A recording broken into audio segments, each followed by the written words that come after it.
Fitting এ যাবো, fitting এর চাপ দিয়ে হোল্ডিংগুলো সেট করতে হলে ফিটিং এর চাপ দিয়া এই ওই মানে স্টেপ বাই স্টেপ আনবে সেটিং। ওকে আচ্ছা, এখন ওই কি হয় পাওয়ার দিয়ে আগে হোম বাটন। আচ্ছা হোম এইটা হয় না ওর পজিশন অটোমেটিক নিয়ে নিচ্ছে। এবারে ফিটিং ফিটিং এ গেলাম এটা এবার নিচে চাপ দিলে এটা চাপ দিলে step by step serial by serial. আচ্ছা ওকে আগে প্লেট লাগাবেন, লাগালাম। এখন চলে লাগানোর পরে সব হতে যায়। আমি নিচে আগে এটা দিই দেন না নাম তো দিই না পরে লাগাই আগে নিচের গ্যাপ ঠিক করব। আচ্ছা আচ্ছা নিচের গ্যাপ ঠিক করার জন্য বিতে চাপ দিব, বি এ বি এটা দিলে নামবে, এটা নিচে গুণটা নামলো। নামার পরে এই গ্যাপ ঠিক করব, পিছনে মেরে দেব, বিতে চাপ দিলে পিছনে মেরে দেব। নামার পরে এই যে গ্যাপটা আমরা মিলাবো, হ্যাঁ এই গ্যাপটা এরকম এরকম হালকা গ্যাপ থাকবে, হ্যাঁ পুরো গ্যাপ থাকবে, মানে নিচের সাইডের থেকে উপর সাইড একটু বেশি থাকবে। এই সাইডে একটু বেশি থাকবে, এই সাইডে 2.5 নেব, এই সাইডে 1.5 থেকে 2 এর থাকবে সব মিলে। এটা ফেব্রিকের উপর ডিপেন্ড করে, হ্যাঁ যদি মোটা ফেব্রিক হয় তাহলে আরেকটু বেশি লাগে। এই গেল এটা কমপ্লিট হওয়ার পরে বি চাপ দিয়ে আবার প্লেট দিলাম। এরপরে এই চাপ দিলে ফোল্ডিং গ্রুপ আসবে।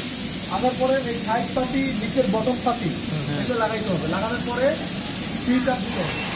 তারপরে এই পাতি প্লেটের থেকে 4 mm গ্যাপ থাকবে, হ্যাঁ এটা কিন্তু আগে দেখাইতে পারে। আচ্ছা 4 mm গ্যাপ থাকবে, হ্যাঁ হ্যাঁ। থাকার পরে এগুলো সব কমপ্লিট করার পরে উপরে যে প্রেশার মুভ এটা লাগাইতে হবে। এটাও এরকম হালকা প্লেট লড়তে হবে, হ্যাঁ 0.5 মিলি প্লেট লড়তে হবে।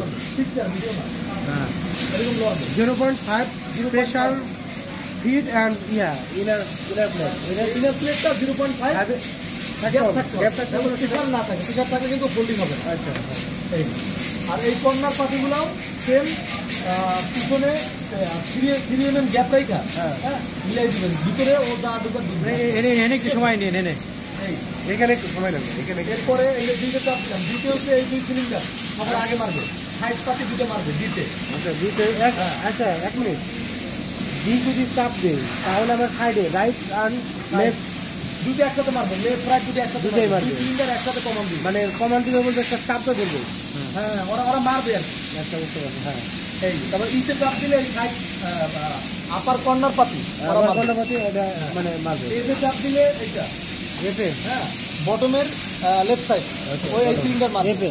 আর বিতে চাপ দিলে বটমের রাইট সাইড মারবে। আচ্ছা ওকে এই তারপরে এই যে আমার সব এগুলো করা শেষ, যখন সেটিং করা শেষ আমি বের হয়ে যাবো। আমার ওদিকে ফোল্ডিং এর কাজ শেষ, এবার আমি সেট দিয়ে বের হয়ে গেলাম।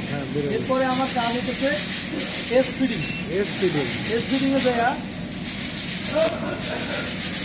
আমাকে বলে দিতে হবে এবং এইটা প্রেস করে প্লেট আনতে হবে।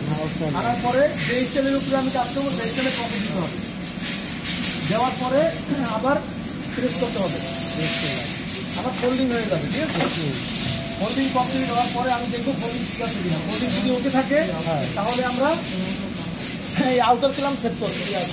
সেট করার জন্য আমার এই 3 নাম্বার যে বাটনটা 3 নাম্বার, হ্যাঁ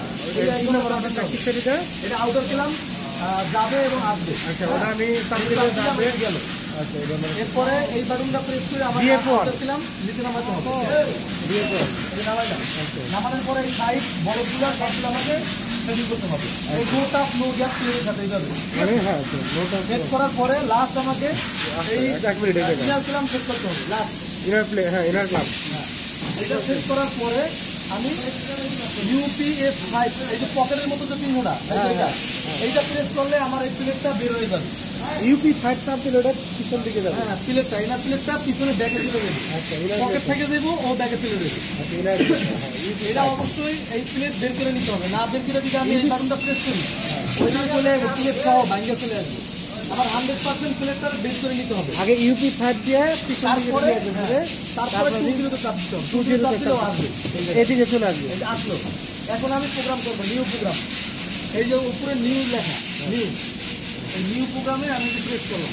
হ্যাঁ প্রথমে আমার চাইবো পিচ, মানে SPI স্পিচ করা লাগবে পার ইঞ্চিতে। হ্যাঁ প্রতি ইঞ্চিতে, হ্যাঁ আমাদের যেহেতু 1 ইঞ্চিতে এখন 10টা লাগে, 10টা 11টা, সেক্ষেত্রে আমি 2.2 দিচ্ছি। যত বাড়াবেন তত স্পিচ পাতলা হবে, ঘন হবে, পাতলা হবে। আর যত কমাইবেন ঘন হবে, স্পিচ ঘন হবে। হ্যাঁ হ্যাঁ 1 ইঞ্চিতে যদি 10টা দেই সেক্ষেত্রে মানে এখানে পিচ কত দিলে 2.0 দিলে 12টা আসবে।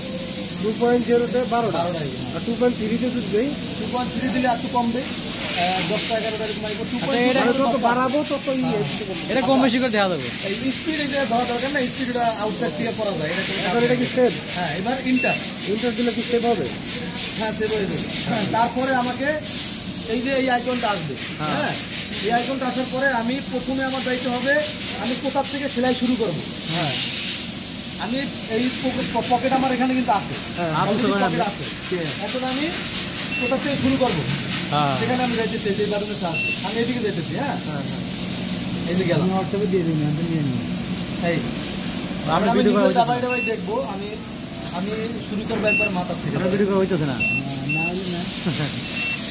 আমি এই যে মাথার থেকে যে বুঝবেন এই কানা মাথার থেকে আমি ইন্টারভিউ একবার হ্যাঁ হ্যাঁ যেহেতু এটা আমার ডাবল লাইন নাই এটা আমার সিঙ্গেল লাইন সেক্ষেত্রে আমি লাইনারে প্রেস করতে হবে এখন এগিয়ে একটু জিনিসটা বলবেন ইন্টারভিউ দিলাম এখন আমি যে এই ফাংশনটা যে আসলে আচ্ছা প্রথমে স্টার্ট পয়েন্ট নিচ্ছি স্টার্ট পয়েন্ট কোথায় থেকে আমি শুরু করবো সেলাই শুরু করতে হবে একবারে মাথার থেকে মানে এই কর্নার থেকে না এই কর্নার থেকে না এই যে মাথার থেকে মাথা থেকে হ্যাঁ মাথার থেকে 1 মিনিট বাদ দিয়ে যেন বাইরে না পড়ে সেলাইটা আচ্ছা 1 মিনিট বাদ দিয়ে 1 মিনিট বাদ দিয়ে ইন্টার দিলাম দেওয়ার পরে এখন আমি নিচে আসবো আমার এই যে প্রোগ্রাম শুরু হইলো হ্যাঁ এই যে হিসাবে ডাবাই ডাবাই দেখবো আমার পকেটের উপরে নিচেটা পড়ে কিনা হ্যাঁ ঠিক আছে এই একবার ইন্টার দিলাম আবার এদিকে চাপ দিলে কি মানে এদিকে আসছে অটো এই যে এগুলো চাপ দিলে আপনি যেদিক দিন এদিক যাইব আমার নিজে হাত দরকার আমি নিজে যেতে পারি এই যে ইন্টার আবার আমি যেদিকে দিব সেদিকে যাবো ওই চার কোনায় আপনি যেদিক মন সেদিক নিতে পারবেন আমার লোকের নিচে আসার এটা আমি নিচে দিচ্ছি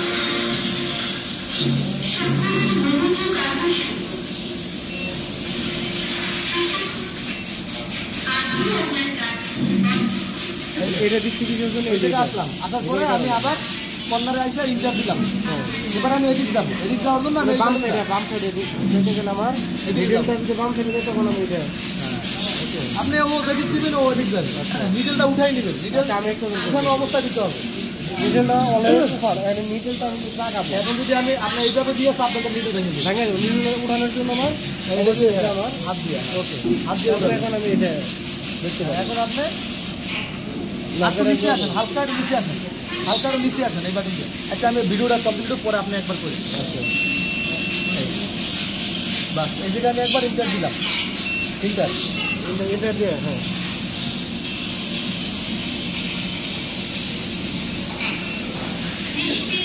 এই জায়গায় আমি একবার ইন্টার দিলাম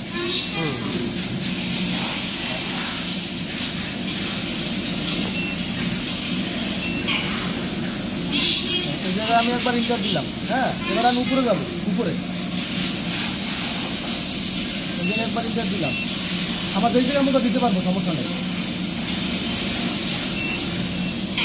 এই জায়গায় একবার দিলাম ইন্টারটা কি সেভ ইন্টার মানে ওই পয়েন্ট পর্যন্ত নিলাম আর ওই পর্যন্ত নেওয়ার পরে ওই পর্যন্ত সেভ সেভ ওকে মানে এই পর্যন্ত নিলাম হ্যাঁ আমি ডায়মন্ডটা নিলাম না আমি নিলাম এরপরে আমার প্রোগ্রাম করা শেষ এখন আমি বেরোবো এখন যদি আমি সেভে চাপ দিই তাহলে এই মিডল বার এটা লাগে বাদ দিই হ্যাঁ আমার সেভে চাপ দেওয়া যাবে না আমার এই যে নন থ্রেড হ্যাঁ নন স্টিচ যে আইকনটা এটা চাপ দিতে হবে দেওয়ার পরে আমি আগে নিচে আসবো আস্তে আস্তে হ্যাঁ আমার রুম পজিশনে যাওয়ার জন্য আসলাম কোন জায়গায় থামবে নাকি হ্যাঁ কোন জায়গায় থামবে এই জায়গায় একবার ইন্টার আবার এই বাটনটা প্রেস করবো এটা আমি বাইরে চলে যাবো একবারে এডি এক্স আমি এখন ওর বাইরে চলে আসছি এখন আমি সেভে চাপ দিলে সমস্যা নাই আইসা আরেকবার ইন্টার দিলাম দেওয়ার পরে আমি সেভে চাপ দিই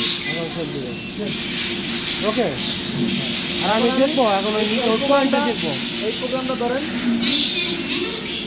আপনার নামে করলাম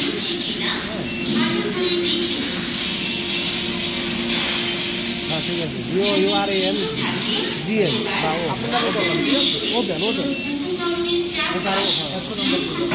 আচ্ছা ওকে এই পর্যন্ত হয়েছে এখন আমি এই যে অ্যাঙ্গেলটা যে দিব এই অ্যাঙ্গেলটা কীভাবে অ্যাঙ্গেলটা আপনি চাইলে যখন প্রোগ্রাম করবেন তখন নিয়ে নিতে পারেন আর তখন নিলে 26 হয়। হ্যাঁ, এই জন্য যদি আপনি পরে নেন, পরে নিলে মডিফাই করে নেওয়া যাবে। এখন দিলে নেন কীভাবে জানি? এটা কিন্তু এটা ঠিক করবো মডিফাই ঠিক করবো। আগে আপনি নতুন প্রোগ্রামটা কীভাবে ঢুকে এটা বুঝছেন? এখন আমি নিজে একবার করি। আমাদের